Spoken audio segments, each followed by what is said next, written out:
Uma outra gracinha que acontece nesse tipo de sistema é que eles nos permitem uma visualização gráfica do que acontece quando a gente impõe a conservação de energia. Então, aqui está uma representação de uma certa função, U de x, a energia potencial associada a alguma interação conservativa, né? Uma curva qualquer aí. Esse eixo aqui é o eixo de posição, aqui está um eixo de energia. E esse gráfico me diz, em cada posição, qual é o valor da energia potencial U de x. E agora eu posso facilmente, ao determinar ou ao conhecer o valor da energia mecânica total, inferir como é que vai ser o tipo de movimento que vai acontecer quando sujeito à interação cuja energia potencial está ali representada. Em primeiro lugar, olhe para esse ponto x1 aqui. Ó. Esse ponto x1 que eu escolhi na subida dessa curva de energia potencial, vamos usar a equação que determina a força para descobrir para onde é que a força tem que apontar. Vamos lá. Lembre que, nesse caso, o gradiente da energia potencial nada mais é do que a derivada com relação a x. Tá, essa derivada com relação a x tem que sinal aqui no ponto x1? É positivo, claro, a inclinação aqui é positiva, né? A função crescente. Isso. Então, aqui está. No ponto x1, essa função é crescente. Aprendemos, função crescente no ponto significa derivada positiva. A derivada é positiva, mas tem um sinal de menos na frente. Então, a força resulta ser negativa. O que significa isso? A força aponta para onde? Para a direita ou para a esquerda? Para a esquerda. Força aponta para a esquerda. Então, se eu tiver esse sistema físico associado a essa energia de interação localizado na posição x1, ele vai sofrer uma força para a esquerda. Tá certo? Ele vai tentar se mover para a esquerda. Se ele estiver na posição x2, aqui está a posição x2, como é que vai ser?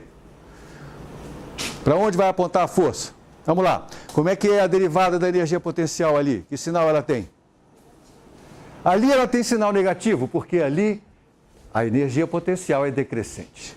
Como a energia potencial é decrescente, sua derivada é negativa, com o sinal de menos adicional que vem da relação entre força e energia potencial, nós teremos uma força positiva. Força positiva significa que ela aponta para a direita. Então, se eu colocar o sistema na posição x2, ele vai sofrer uma força para a direita.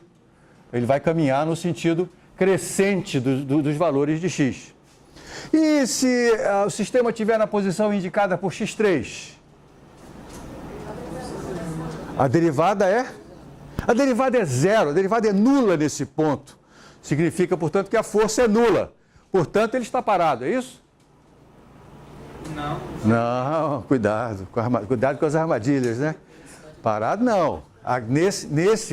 Este ponto aqui é um ponto no qual a força que ele sofre é zero. Mas eu não sei o que está acontecendo com ele, porque eu não sei qual é a história dele. Ele pode ter chegado aqui com uma velocidade não nula, portanto ele continua caminhando. E nesse ponto x4? O mesmo raciocínio se repete. Outra vez eu tenho derivada nula, outra vez a força é nula. Nesses dois pontos, eu digo que o meu sistema pode viver em equilíbrio. Se eu, com cuidadinho, colocar o sistema aqui na posição x3, com velocidade nula, ele não vai sair do lugar. Concordam comigo? Porque naquela posição a força sobre ele é nula, ele tem velocidade nula. Segundo a lei de Newton, a aceleração também é zero, velocidade e aceleração zero, o cara não sai do lugar, né? Ele vai ficar lá. Isso aqui é uma posição de equilíbrio do meu sistema. Bacana. E a posição x4? Também. A posição x4 também é uma posição de equilíbrio, porque se eu colocar aqui o meu sistema com velocidade nula, outra vez, como a força é nula, a aceleração também é, portanto, o sistema não sai do lugar. Temos indiquei aqui nessa figura, dois pontos que correspondem a posições de equilíbrio. Mas você percebe que eles são claramente diferentes um do outro? O que é diferente entre um e outro, Júlia? Na posição x3, esse é um equilíbrio estável, enquanto na posição x4 é um equilíbrio instável. De fato, se eu estou na posição x3 e eu desloco o sistema um pouquinho para a direita, veja, um pouquinho para a direita, a energia potencial é crescente, derivada positiva, força negativa, então a força é para a esquerda. Então a força vai tentar fazer ele voltar para a posição x3. Se ao contrário eu o movo para a esquerda de x3, Ah, aqui a derivada é negativa, com o outro sinal de menos, força positiva. Então a força empurra ele de volta para o x3. Então se eu movo ele para a esquerda ou para a direita de x3, a força associada a essa energia potencial vai fazer ele voltar para o lugar de onde... vai fazer ele voltar para a posição x3. E é por isso que a Júlia caracterizou isso como um equilíbrio estável. Pequenas perturbações em torno da posição de equilíbrio fazem com que o sistema retorne à posição de equilíbrio. Ao contrário, o que acontece se eu estiver aqui em x4? Se eu agora movo o sistema um pouquinho para a direita, como essa derivada aqui agora é negativa, então a força é positiva, quer dizer, força é para a direita. Então eu movi ele para a direita e ele sofre uma força também para a direita, ele vai se afastar ainda mais. E o mesmo raciocínio vale para o lado esquerdo. Então, essas posições aqui são posições de equilíbrio instável, na linguagem que a Júlia está introduzindo, e essa aqui é uma situação estável, equilíbrio estável. A gente também pode caracterizar de uma forma mais matemática isso que eu estou dizendo. As posições de equilíbrio são aquelas posições onde a derivada da energia potencial é zero. Então, como é que eu acho as posições de equilíbrio de um sistema físico unidimensional se eu sei a expressão da sua energia potencial? Eu derivo a energia potencial igual a zero, né? As soluções dessa equação, vamos dizer quais são os pontos de equilíbrio. E agora, como é que eu vou descobrir se esses equilíbrios são estáveis ou instáveis? Que coisa fácil, né?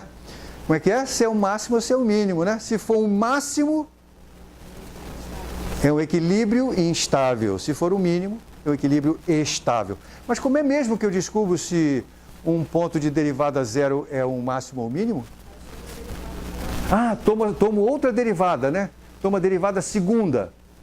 E aí, a derivada segunda num ponto de mínimo, como é que ela é? Porque a derivada está crescendo, né? Ela é negativa, então a derivada segunda é positiva nesse ponto, negativa nesse aqui. Então basta olhar para a derivada segunda. Então veja que bacana.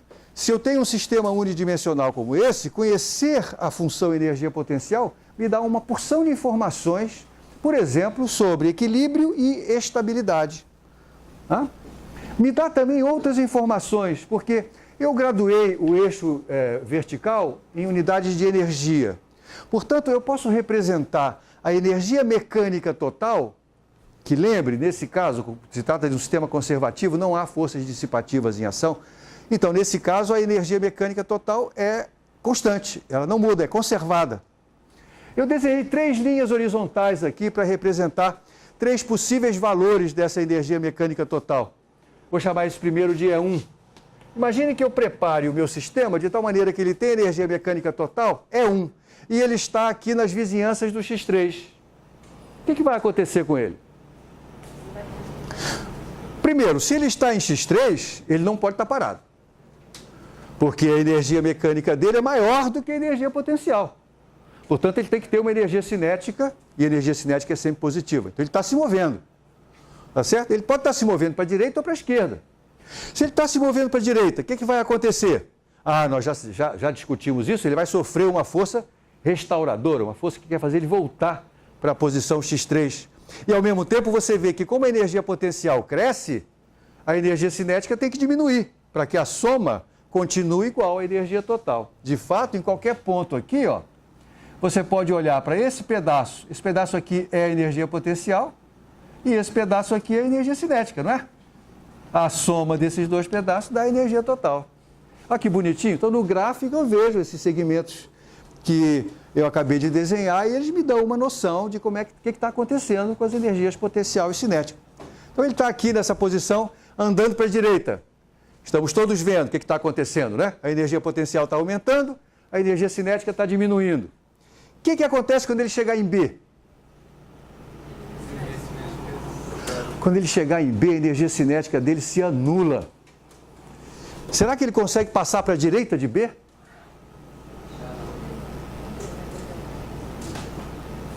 Será que ele consegue ultrapassar esse ponto B? Pode me dar 2 argumentos? Tá, a força restauradora obriga ele a voltar. Ou então, se ele estiver à direita de B, olha só a incongruência que nós vamos chegar. A energia potencial ficou maior que a energia total. Energia cinética é negativa. Uau! Não, não pode. Ah, isso é proibido. Ah, existe uma lei que proíbe isso aí. A energia cinética não pode ser negativa, tá? Dá voz de prisão imediatamente, né? E tira o indivíduo da jogada. Então, o que acontece é que, se o sistema tem energia total é 1, e ele está na vizinhança de x3, ele vai ficar trafegando entre os pontos A e B. E eu vou chamar esses pontos A e B, ó, que nome bonito, de pontos de retorno. Esses são pontos nos quais ele muda o sentido do seu movimento, né? A velocidade dele se anula e ele volta, e assim por diante. Então, eu, através da leitura desse gráfico, simplesmente posso afirmar que com energia 1 e nessa vizinhança, o meu sistema físico vai executar um movimento oscilatório. Legal? Cujos pontos de retorno são A e B. E se a energia dele for E2? E ele estiver outra vez aqui nas vizinhanças de x3, o que vai acontecer com ele? Ah, depende de para que lado ele está andando, né? Escolha um lado. Para a esquerda ou para a direita? Para a direita, você quer? Você quer que ele ande para a direita? Então ele está nas vizinhanças de x3 andando para a direita, diz a Bianca. O que vai acontecer com ele? Vamos lá. Está andando para a direita. Olha a energia potencial dele aumentando. Olha a energia cinética. Agora a energia cinética é isso aqui, né? A energia cinética está diminuindo, né? Ele alcança essa posição x4. É o máximo da energia potencial para esse lado. Mas a energia cinética continua sendo não nula. E daqui para frente, o que acontece? Ele continua indo para a direita. Ele continua tendo o movimento para a direita, apesar de nesse trecho aqui, ele ter sofrido uma força contrária ao movimento, essa força não foi suficiente para anular a sua velocidade. Então ele chega nessa posição de máximo com velocidade não nula, ultrapassa essa posição e agora a força o acelera. Então ele vai embora para sempre. Se ele estivesse andando para a esquerda, o que ia acontecer?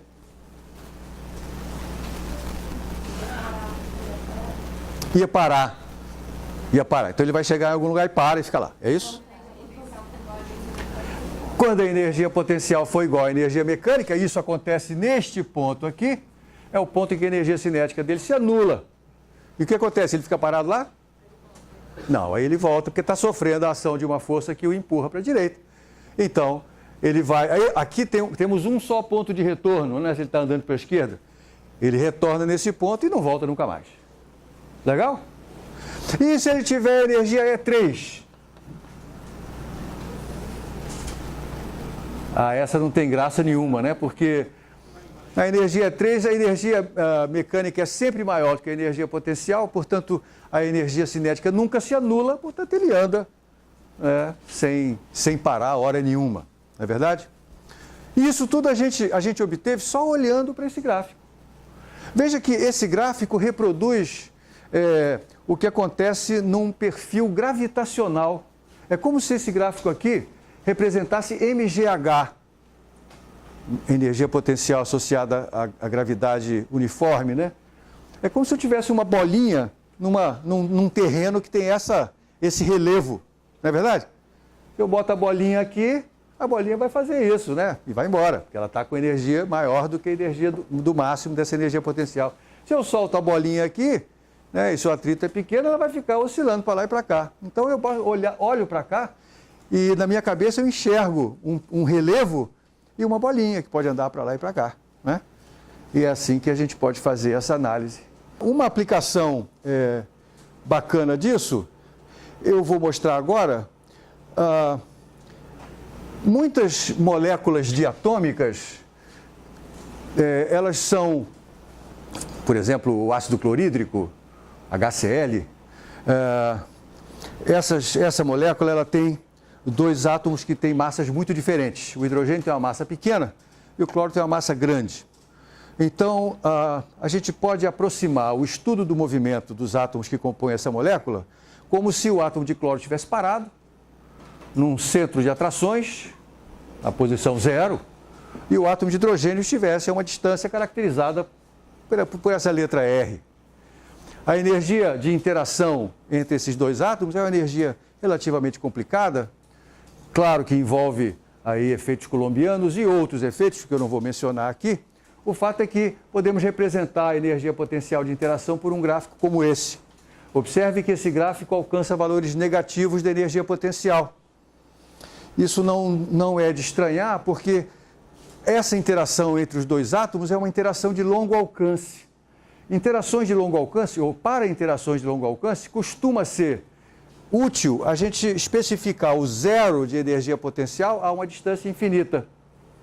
E, portanto, não tem nada de errado em aparecer energias potenciais negativas aqui, né? Aliás, isso aparece quando você trata de sistemas gravitacionais, né? Lembramos isso na aula passada também. A energia gravitacional de interação é menos GMM sobre R, então ela é sempre negativa, né? Aqui nós temos uma energia potencial de interação que tem uma parcela positiva e uma parcela negativa. Veja que a assíntota horizontal dela nos diz que a uma distância infinita a energia é zero. E outra vez eu posso fazer a mesma análise que eu fiz agora há pouco. Então, se a distância entre o átomo de hidrogênio e o átomo de cloro for alguma coisa perto de C, por exemplo, antes disso, vejamos primeiro que C é a posição de equilíbrio. Tá certo? Então, essa molécula de cloreto de hidrogênio, ou de ácido clorídrico, a posição de equilíbrio é aquela na qual os dois átomos estão a uma distância dada por esse símbolo C aqui. E aí, se eu mexo um pouquinho com o átomo de hidrogênio para lá e para cá, ele vai oscilar. Dependendo da energia que eu der a esse átomo, ele vai ficar oscilando, por exemplo, entre as posições B e D, se a energia mecânica total tiver esse valor aqui, que eu vou chamar de E1. Se eu aumentar a energia mecânica total desse sistema, a oscilação vai ficar de maior amplitude, não é verdade? Vai chegar um valor de energia para qual essa molécula se dissocia. Que valor é esse? Zero. Então, quando a energia total for zero, essa molécula vai se dissociar. Porque, mesmo que o átomo de hidrogênio esteja se movendo originalmente para a esquerda, ele vai encontrar um ponto de retorno aqui, ele vai inverter o movimento e à direita não tem outro ponto de retorno. Então ele vai embora indefinidamente e a molécula quebra.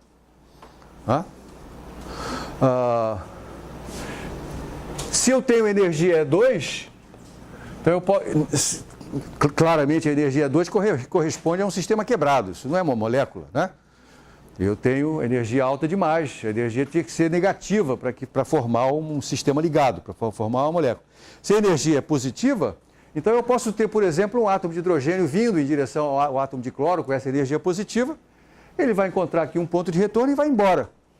Mas pode acontecer que, ao longo desse trajeto, quando ele estiver relativamente perto do átomo de cloro, eu dei um jeito de roubar a energia dele. Por exemplo, por emissão de luz. Então, ele pode emitir luz, e nessa emissão de luz sai um fóton carregando um pedaço da energia dele, e ele, pumba, diminui a energia para um valor negativo. Essa é uma maneira de eu aprisionar o átomo de hidrogênio, né? Fato é que análises desse tipo são comuns na física molecular, na física que estuda a dinâmica das moléculas. Claro que eu estou desenhando um exemplo muito simples, mas a física por trás dessa análise é exatamente essa que eu estou descrevendo aqui. Essa função energia potencial pode ser mais complicada, mas você está vendo que, por mais complicada que ela seja, ela vai ter essas características que nós estamos mencionando, e a conexão entre a energia total e a energia potencial vai nos dizer o que é que o sistema como é que ele vai proceder. Aí está a utilidade, portanto, dessa análise gráfica.